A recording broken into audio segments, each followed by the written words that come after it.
నీ పేరేమి, నువ్వు ఊరేమి, నువ్వు వచ్చిన సంవత్సరమంతి మరియు చక్కగా చెప్తావా నా తల్లి? అంటే నేను ఎవరనేది అవును. ఎక్కడి నుంచి వచ్చానో తెలుసుకోవాలంటావు. అవునమ్మా. మరి అలాగైతే చక్కగా తెలుపుతున్నా ఆలకిస్తానంటావా? చక్కగా నీ పేరు కూడా ఎలాగుంటుందో. అవును. నువ్వు ఎక్కడి నుంచి వచ్చినావు, నీ నాన్నే ఏమంతా చక్కగా చెప్తే ఇక్కడ వచ్చిన ప్రజలంతా కూడా బాగుంటున్నారు కాబట్టి బాగా నిదానంగా చెప్పు నా తల్లి. సరే నా తల్లి చెప్పు.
సిగనాయకుడు మీ తండ్రి. అవును.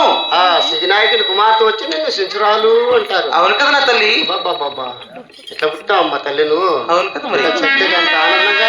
అవును. ఇంకా నీ పలుకులు చిలక పలుకులలాగా ఉన్నాయి కాబట్టి. అవును. ఇంకా నీ చరిత్ర ఏమనంటే చెప్తావు నా తల్లి. అలాగేనా? మళ్ళీ అలాగైతే చక్కగా చెప్తావు ఆలకిస్తావా? చక్కగా.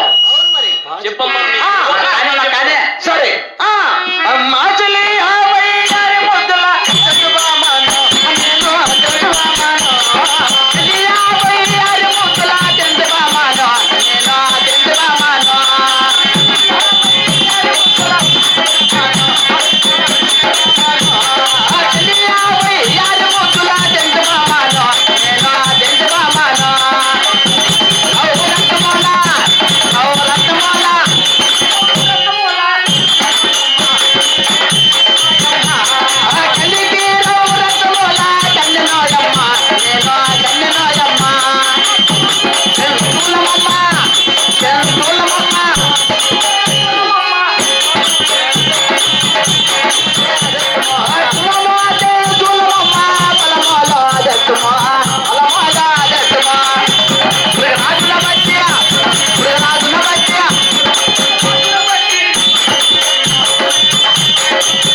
అంటే ఇంత చక్కగా చెప్తున్నావు తల్లి. అవును కదా నా తల్లి. అంటే రమణీయులు వయ్యారి ముద్దుల రాతిపుత్రిక నువ్వు. అవును కదా మరి. ఆహా ఎంత బాగున్నా తల్లి. అవును. సరే తల్లి రాతిపుత్రిక అంటున్నావు కానీ అవును. ఈ అరణ్యములో మీరు ఇక్కడ ఎందుకున్నారమ్మా? మీరు ఇక్కడ అవునంటావా? అవును తల్లి. ఈ అరణ్యమే మా నివాసం, ఈ అరణ్యమే మా జీవితం. మేము ఎప్పుడు కూడా ఇక్కడే ఉంటాం కదా నా తల్లి. అంటే మీరు ఎప్పుడు ఈ అరణ్యంలోనే నివాసం ఉంటారా? అవును కదా. ఎప్పుడు ఈ అరణ్యంలోనే నివాసం ఉంటే మీకు భోజనం ఎట్లమ్మా? భోజనం అవును తల్లి. అంటే ఆహారం అంటావు. అవునమ్మా. అటు చూడుము, ఏమి ఆ ఎదురు కూరలో కాసేటువంటి ఎదురు బియ్యాలు, ఆహా. ఆ యొక్క జంట తేనెలు, ఆ పళ్ళు పలహారాలు తింటూ నివసిస్తుంటాం కదా నా తల్లి. అంటే మీరు ఎప్పుడు ఎరణ్యంలోనే ఉంటూ వెదురు బియ్యాలు జుంటు తేనులు తినుకుంటా నివసిస్తే ఇక్కడే ఉంటారు. అవును కదా. ఇలా ఇట్లా పల్లెళ్ళకి గాని పట్టణానికి గాని పోరేమ్మా? ఆ పళ్ళు పట్టణాలు ఉన్నట్టు మాకు తెలియదు కదా నా తల్లి. సరే తల్లి రాజపుత్రిక ఉంటాం బాగానే ఉన్నది కానీ అవును. నీ పేరేం పేరో చక్కగా తెలపగలవేమ్మా? అంటే నా యొక్క అసలు పేరు తెలుసుకోవాలంటావు. ఏమిటి పేరుతో పిలుద్దాము అని అంతే. సరే అలాగైతే చక్కగా తెలుపుతాను, ఆలకించు మరి. చెప్పమ్మా నీ పేరు చెప్పు. సరే కానీ పెట్టి మళ్ళీ వస్తాను కానీ వారు చెంచుకొని